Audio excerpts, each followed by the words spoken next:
Kom indenfor. Nikolaj, du har fået gæster. Hallo.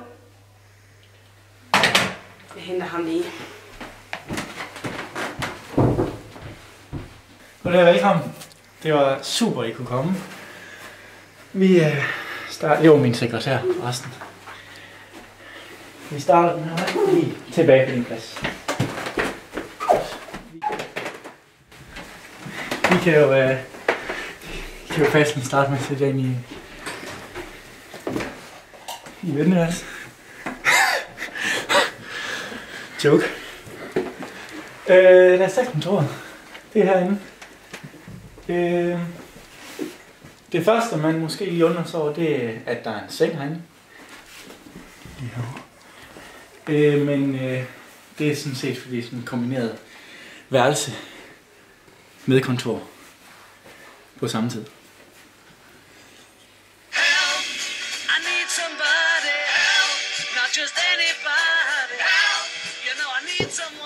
Det, der skal ske nu, det er, at vi skal etablere os som en officiel international nødhjælpsorganisation. Forestiller mig lidt som UNICEF. Derfor har jeg arrangeret en strøgtur, hvor vi skal mindst ud og finde underskrifter, så vi kan få det legaliseret os selv som nødhjælpsorganisation. Men selvfølgelig også for at rasle i nabolandet, så det bliver muligt for os at tjene penge nok ind til de formål, der skal gøre, at vi senere kan udvide os selv til en større organisation. Derfor har jeg også valgt, at vi senere tager kontakt til OD-folkene, som uden tvivl må have kontakterne til det miljø, vi skal ind i, for at projektet går i den rigtige retning.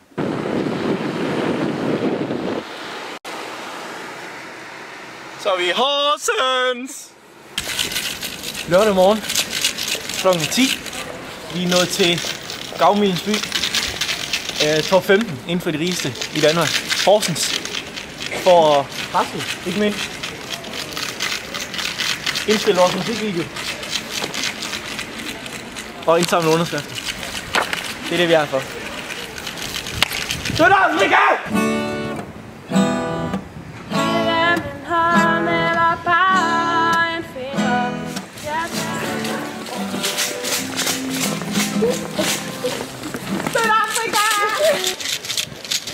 Det går skide godt.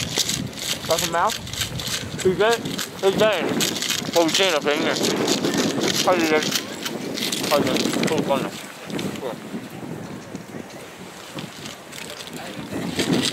Jeg kan mærke det. Bare lige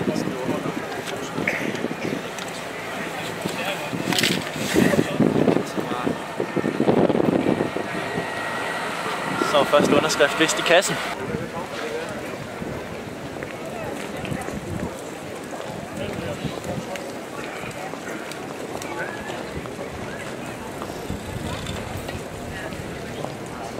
Hvor de sætter bare på der.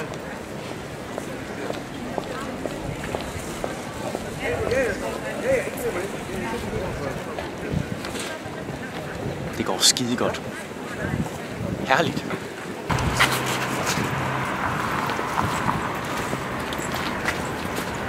Sydafrika og Asien.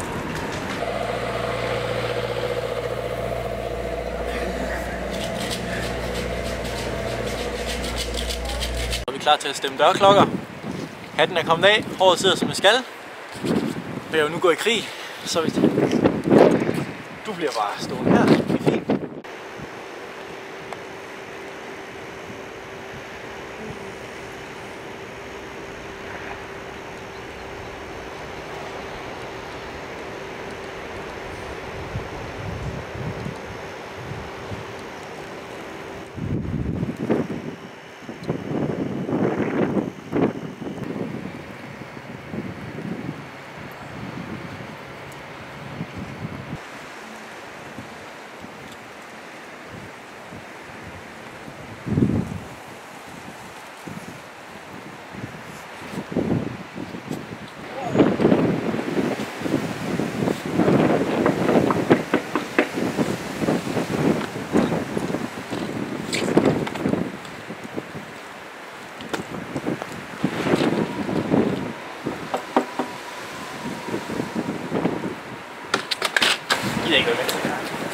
Kom.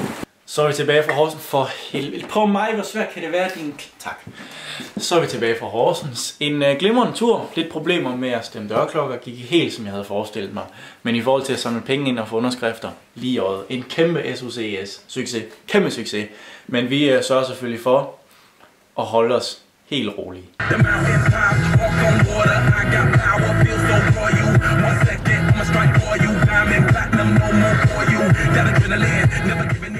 Jeg vil gerne lige gøre det klart, at vi her på organisationen er meget ambitiøse, og derfor arbejder vi selvfølgelig 24/7.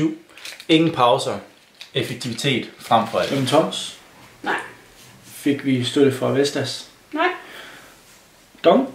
Nej. Mærsk? Nej. Jysk? Nej, heller ikke. Men vi fik et gavekort fra Salling. Et gavekort? Ja. Fra Salling. Ja, det er on. Ja, Afrika, Asien og også noget af det sydlige Amerika. 2 sekunder. Har du? Nej. Har du taget en bid af den? Nej.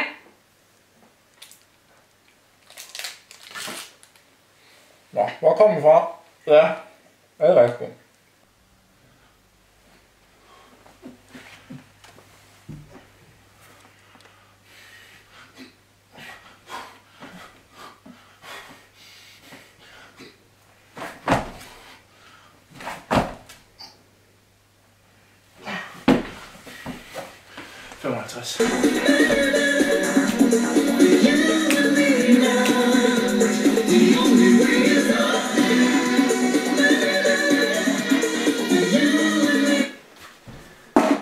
Nu har hun taget iPad'en. iPad'en har hun taget. Lige der. 2 sekunder. Hvor mange gange skal jeg sige iPad'en? Det er noget, vi aftaler, før du tager den. Jeg var ved at skrive pressemeddelelsen nu. Jamen, jeg har... Ja, den. Ja. Pressemeddelelsen. Har du fået mine jokes med? Det har jeg, ja. Det er rigtig sjovt. Kan vi lave en presse op? Det er det den skrifttype, vi aftaler. Det der, det er jo Calibri. Det er ikke Times New Roman. Nej. Det går slet ikke. Det kan du jo godt se. Og så er det til med kraftedme ikke 1,5 linje afstand. Ja, det ved jeg ikke, hvad jeg tænker. Vi får det sendt direkte tilbage i hovedet igen.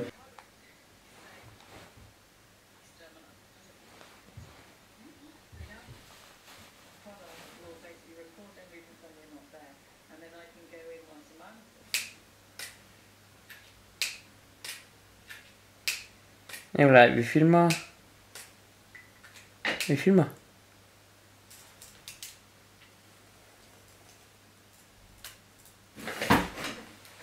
Jeg har kontaktet jer, fordi jeg går ind for en god sagstjeneste.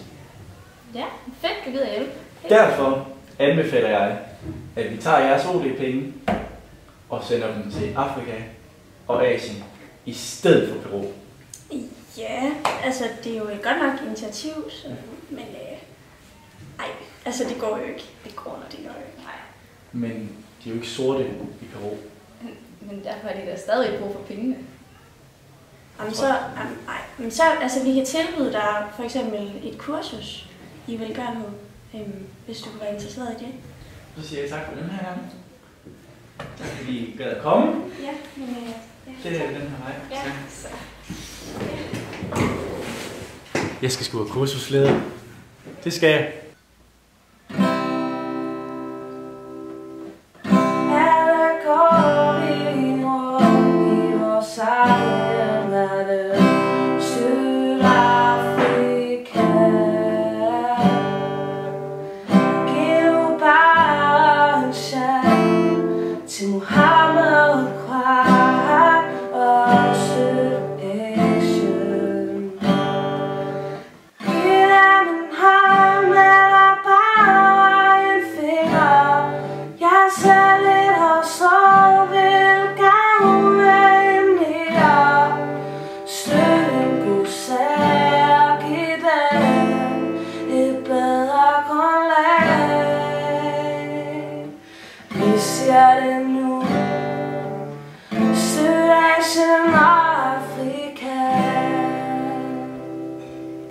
bare så du ved det, så slanker og sort dag.